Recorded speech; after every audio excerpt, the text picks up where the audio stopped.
Welcome again students.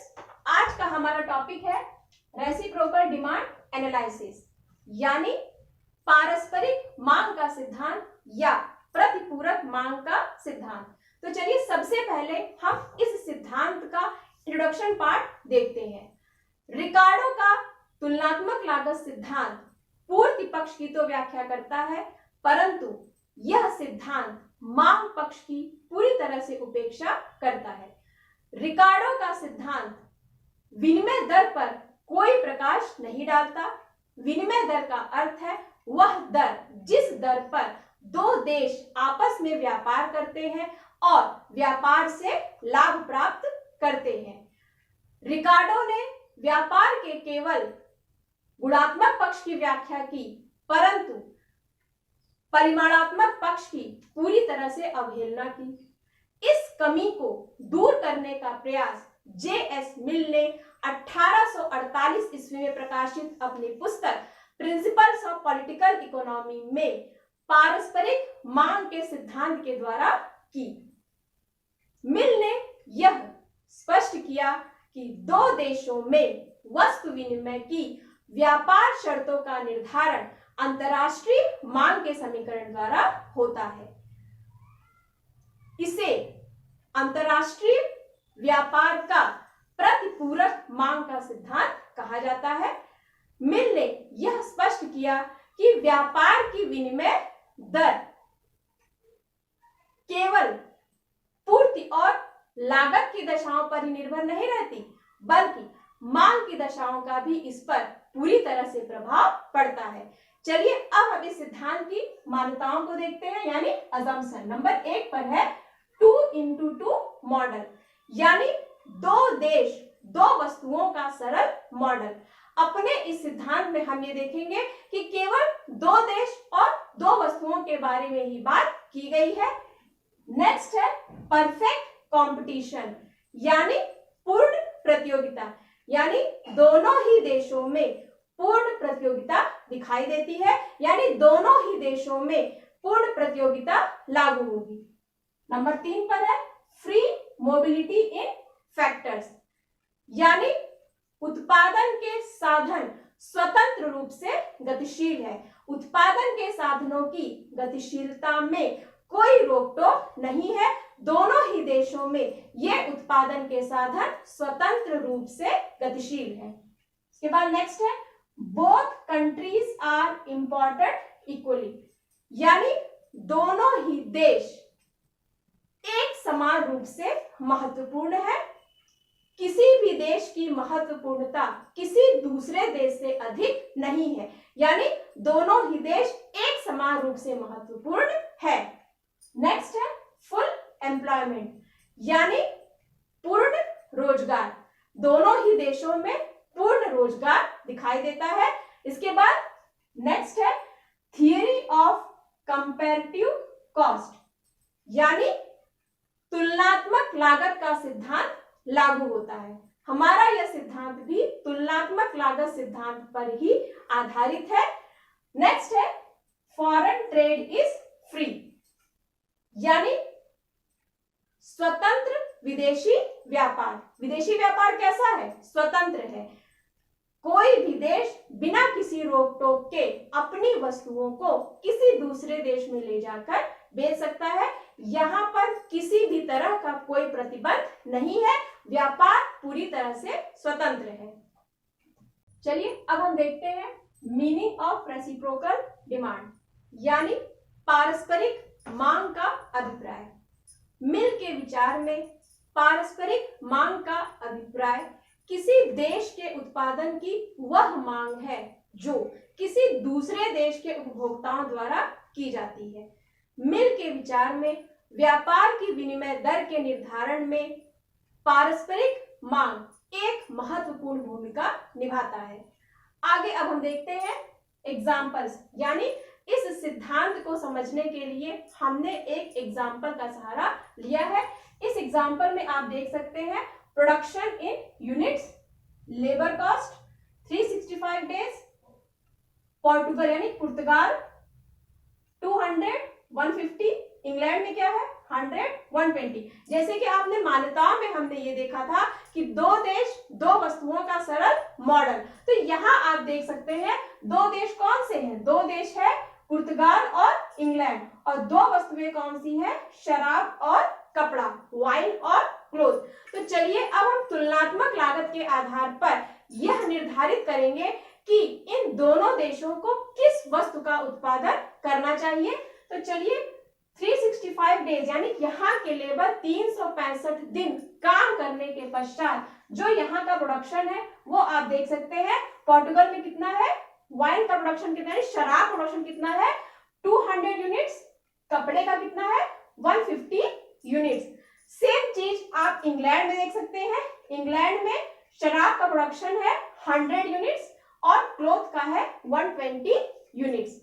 तो आप यहाँ ये देखिए कि पोर्टुगल यानी पुर्तगाल को शराब और कपड़ा दोनों ही वस्तुओं के उत्पादन में निरपेक्ष लाभ प्राप्त है और इंग्लैंड को दोनों ही वस्तुओं के उत्पादन में निरपेक्ष लाभ प्राप्त नहीं है।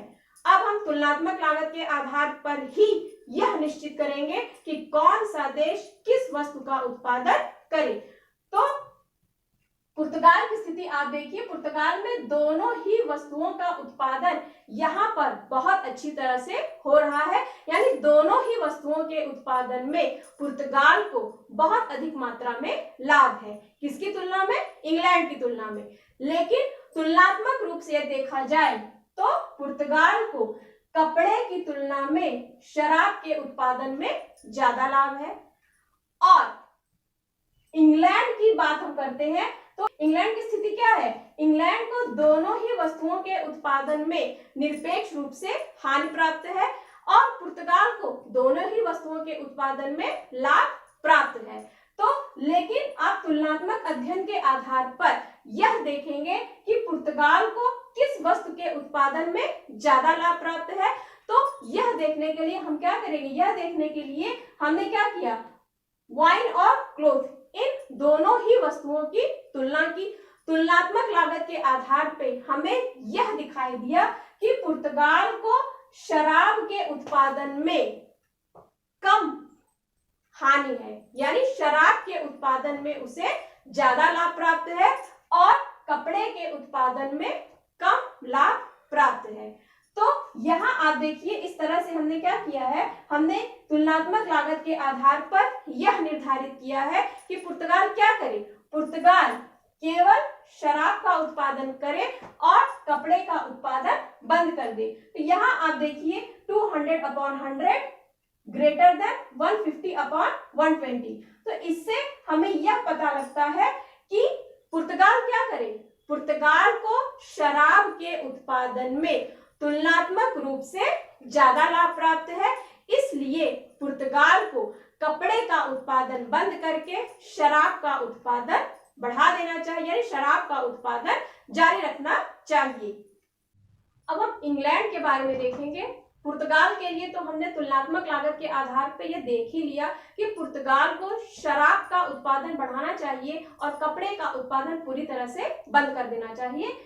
चलिए अब हम इंग्लैंड के बारे में देखते हैं। इंग्लैंड में तुलनात्मक लागत के आधार पर हम यह अध्ययन करेंगे और यह डिसाइड करेंगे कि इंग्लैंड को किस वस्तु के उत्पादन में ज्यादा लाभ प्राप्त है और किस वस्तु के उत्पादन में अधिक हानि है।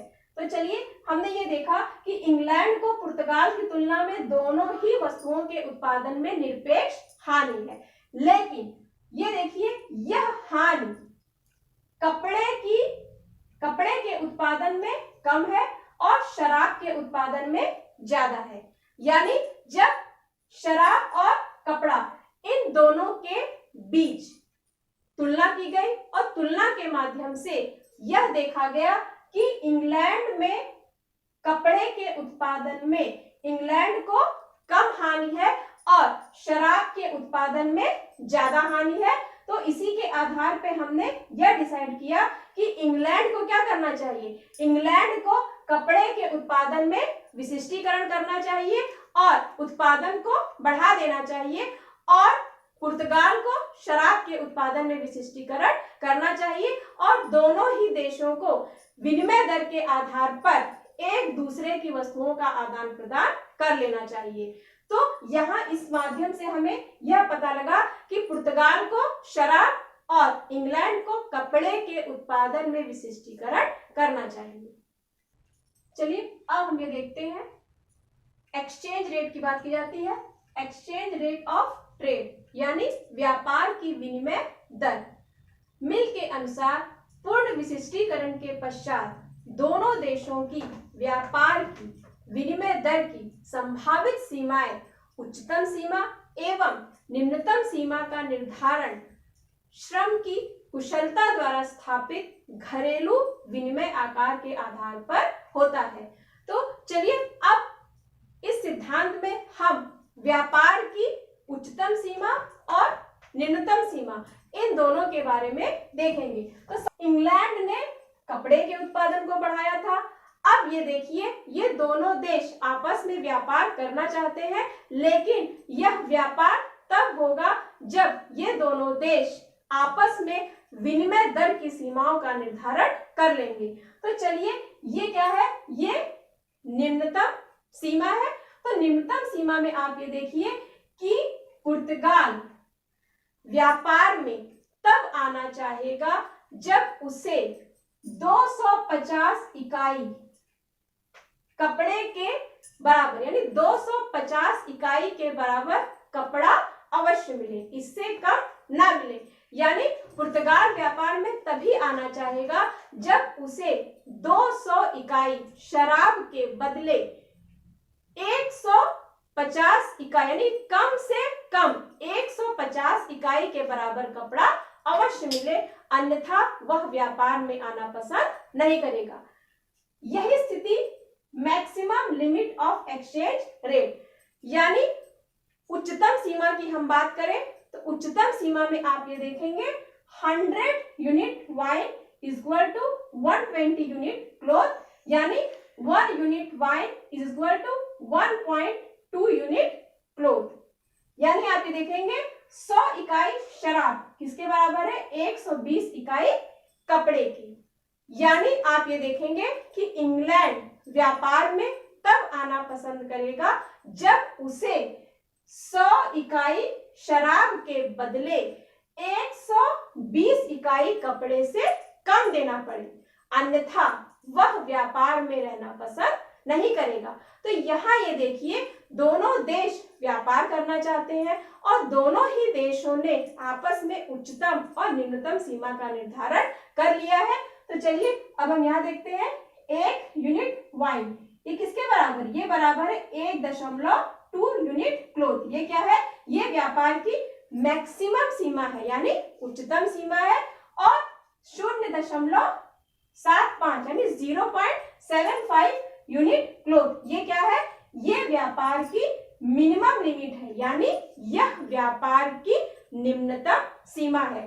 तो उच्चतम सीमा में क्या है, उच्चतम सीमा की आप बात करें तो उच्चतम सीमा में यह देखा गया है कि पुर्तगाल व्यापार में तब आएगा जब उसे किसी दूसरे देश यानी किसी दूसरे देश क्या, इंग्लैंड से ही 150 इकाई कपड़ा अवश्य मिले, और इंग्लैंड व्यापार में तब आएगा जब उसे 100 इकाई शराब के बदले 120 इकाई कपड़े से कम देना पड़े, अन्यथा ये दोनों देश आपस में व्यापार करना पसंद नहीं करेंगे। व्यापार की उच्चतम और न्यूनतम सीमाओं को हम इस चित्र के माध्यम से भी समझ सकते हैं। तो चलिए इस चित्र में हम ये देखते हैं कि एक्स अक्ष पे दिया हुआ है कपड़ा और वाई अक्ष पे दिया हुआ है शराब। बाईं तरफ आप देखिए दिया हुआ है पुर्तगाल की घरेलू विनिमय दर, यानी यहाँ पे दिया हुआ है व्यापार की निम्नतम सीमा, और दाईं तरफ दिया हुआ है इंग्लैंड की घरेलू विकास दर, यानी यहाँ दिया हुआ है व्यापार की उच्चतम सीमा। चलिए इसके बाद हम नेक्स्ट देखते हैं division of profit of trade, यानी व्यापार के लाभ का विभाजन। मिल के अनुसार व्यापार के लाभ का विभाजन प्रतिपूरक मांग के लोच के आधार पर निर्धारित होता है। मिल के अनुसार जिन देशों की प्रतिपूरक मांग बेलोचदार है, वह देश लोचदार मांग वाले देश की कम मात्रा की वस्तुओं के बदले में अपने देश की वस्तुओं की अधिक से अधिक मात्रा भी देने के लिए तैयार होता है। यानी ऐसी स्थिति में यह कहा जाता है कि बेलोचदार मांग वाले देशों के लिए विनिमय दर प्रतिकूल होती है, जबकि लोचदार प्रतिपूरक मांग वाले देशों के लिए विनिमय दर अनुकूल होती है। एक देश में प्रतिपूरक मांग की लोच जितनी अधिक होगी, वह देश उतना ही अधिक व्यापार के लाभ का भाग प्राप्त करने में सफल होगा। तो चलिए, हमारा यह मिल का पारस्परिक मांग का सिद्धांत यहाँ पर खत्म होता है। चलिए अब हम इस सिद्धांत की आलोचना को देखते हैं। आलोचना मार्शल और प्रोफेसर ग्राहम के द्वारा की गई है। नंबर 1 पे हम देखेंगे, प्रोफेसर मार्शल ने यह बताया है कि प्रोफेसर मिल का यह पारस्परिक मांग का सिद्धांत भी केवल एक पक्ष की व्याख्या करता है और दूसरे पक्ष को छोड़ देता है। यानी प्रोफेसर मिल का सिद्धांत केवल मांग पक्ष की व्याख्या करता है और पूर्ति पक्ष को छोड़ देता है। प्रोफेसर मार्शल के अनुसार विनिमय दर का निर्धारण मांग और पूर्ति इन दोनों के द्वारा ही होगा। इन दोनों में से यदि किसी एक पक्ष को छोड़ दिया जाए तो यह पूरी तरह से अधूरा है। उनके आधार पर प्रोफेसर मिल का सिद्धांत एक पक्षी है। एक पक्षी सिद्धांत होने के नाते इन्होंने पूरी तरह से मांग पक्ष पर जोर दिया और पूर्ति पक्ष को पूरी तरह से छोड़ दिया।